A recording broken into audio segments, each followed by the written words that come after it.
Even though we're a few minutes early, we're going to start with our next talk, and that's when CI shouts back, LLMs in the OVS CI pipeline. And our speaker is Aaron Connell.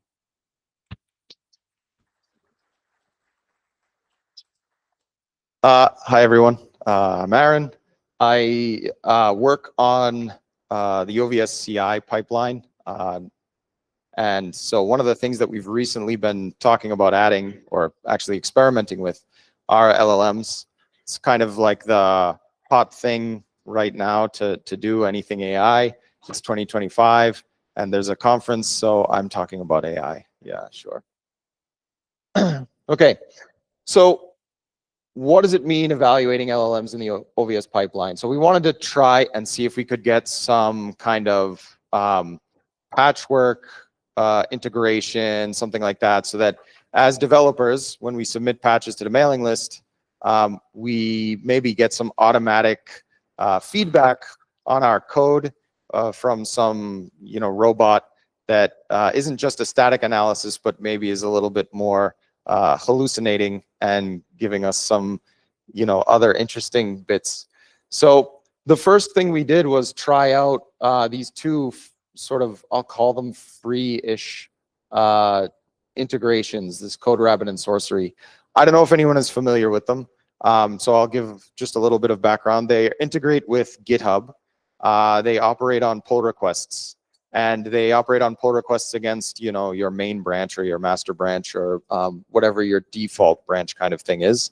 They only integrate on that one branch, and they sort of give some comments. So you can see, like, we got these automated pulls that came in against the OVS tree, and you see there are some comments here, like lots of them actually. These robots are very chatty, and yeah, that's what I can say about them for sure. When they leave a comment, they kind of give some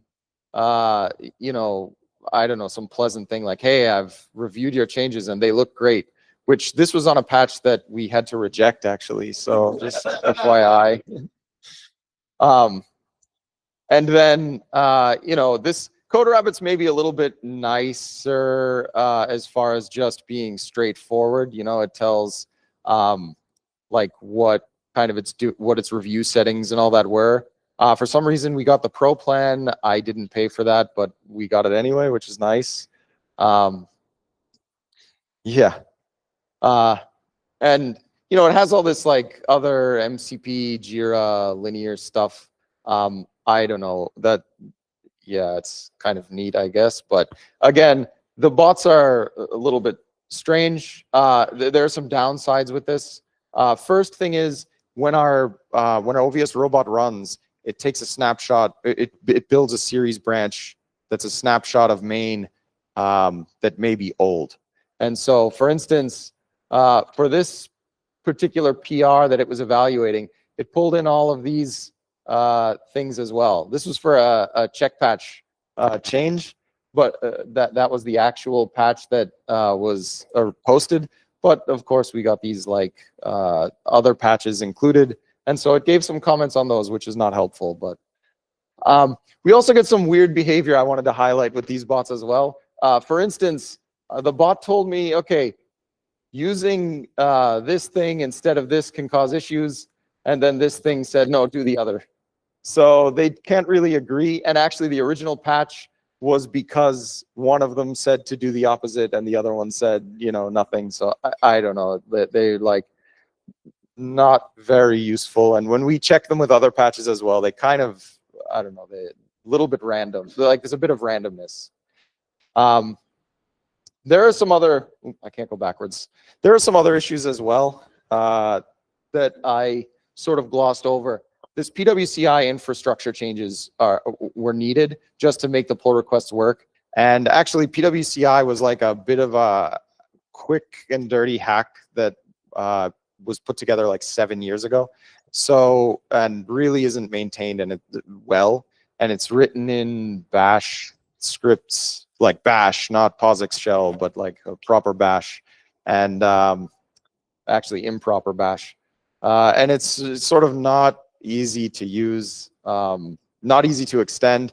And when we added this pull request stuff, actually we broke some of the other reporting. So it started flagging every patch as a failure, which was also not helpful. So I, had some trouble with it. I am working with folks at UNH to rework this PWCI stuff so that it's like maybe a more proper thing that we can use everywhere. And because it's used by DBDK project and it's used for, the OVN and OVS robots. But yeah, so, but there was another project going on in kernel. And so I posted an RFC, and this uses Anthropic's Sonnet 4 model. This one is actually kind of interesting because it's a little bit more, I think it's a little bit trained better for code evaluation. It still can hallucinate. I got yelled at last night because it hallucinated an actual change that didn't exist in the patch instead of just hallucinating something else. But I would say like 80–90% of the comments that it gives are actually interesting feedback. And yeah, it's kind of a bit more useful that way. There are some advantages with it.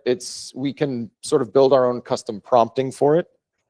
Because of the way it's built and integrated in that patch, it can be run by the developers. So in your own private area, if you have an Anthropic API key, you can actually run it against your own patches. That one of the scripts that's in that patch, that's in that RFC patch, it actually will let you run reviews across like a set of Git commits instead of just patches. Or you could take an Mbox file or something and run it against a bunch of patches, something like that. So that's nice. And because it scripts in the repository, we can integrate it with GitHub Actions in the existing reporting that's already done, not needing pull requests that have the downside of like the branches need to be kept in sync, and maybe there's some other issues that way. So, and I pulled in just a little thing here about, does this code leak the original string when this config overwrites it with a new extra-duped value? And actually, Elko confirmed, yes, it does overwrite that. This was one resource leak that was caught. So yeah, it was kind of nice. There's a downside. It costs money. Here's just an example of kind of it yelling at us custom. When I get to the downside of costing money, at least for OVS, when I've tested it so far, the average is about 6 cents per patch. And, that doesn't sound like much, but, well, 100 patches and, 1,000 patches and all that starts to add up. So right now I'm using it in my own personal account, but yeah, I'm not going to continue doing that because I was testing the prompt with Elko's 40 patch series, and at 6 cents a patch, it cost me $2.50 every single time I was testing a prompt change. So maybe, yeah, others can get involved and all that. The patches are available on the mailing list. So yeah, and that's the end of my talk about robots yelling at us about our code.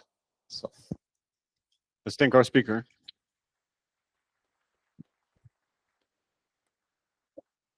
Do we have any questions? I see one in the back. Hi. About the cost. It was suggested to me by Sushil on a related topic that, did you consider using a local model? Like a local model that I can run on my own thing? Well, maybe not on your laptop, but like on some infrastructure somewhere that obviously there's a cost to having the infrastructure, but it's a fixed cost. I thought about it. I went with this because this is actually what the kernel folks are using. They're using Sonnet 4. And I mean, if it's good enough for them, I think probably it's good enough for me. But I did look at some of the evaluation of some of the local models that are used on Hugging Face. And what they were saying is that in these people that were evaluating, they said that there's no other model that gets as good results as Sonnet 4. So at least at the time that I was doing this. I think the cost you mentioned are one thing. I've been doing similar stuff on the kernel side, and the costs are much higher. And the volume is also much higher, so that really we could quite easily pay people instead of having the model. kind of costs. So I was kind of thinking of options, that's all. Yeah, I mean, part of the thing that drives the cost, so the cost is driven by the number of tokens, and the more prompt details you give is really like when I checked what was actually being submitted, it was the prompt actually took up more than the patch most of the time. So you're sending a lot of tokens, and those tokens are the prompts to kind of format the review and structure it the way you want, or at least for me, what I've found. So. Thank you. We're kind of out. So, okay, if it's a quick question, yeah, we Quick one. started early. We can take one more. Yeah. Do you know which models were used with CodeRabbit and Sorcery? Like with Claude, it's easy to answer, right? But what were the models used in the other tools? Yeah, I'm actually not sure what models CodeRabbit and Sorcery are using. I don't remember if they're even configurable. Like CodeRabbit, at least you can configure some stuff in your repository. But I don't know if you can configure the model or if they have their own kind of proprietary blend. I doubt they do. I just read it, and they have like a number of models you can potentially use, but I wonder if it depends on whether you pay or not. I would guess it's probably cost related because at least CodeRabbit started when we were testing on DPDK, they've started gating us. So meaning they're not running the patches like quickly and all that. So it's taking some time to actually get results. Because of course, I mean, it's expensive to run an LLM. As Simon was saying, there's, at some point it becomes cheaper to pay a human being than, all that. Let's thank our speaker again.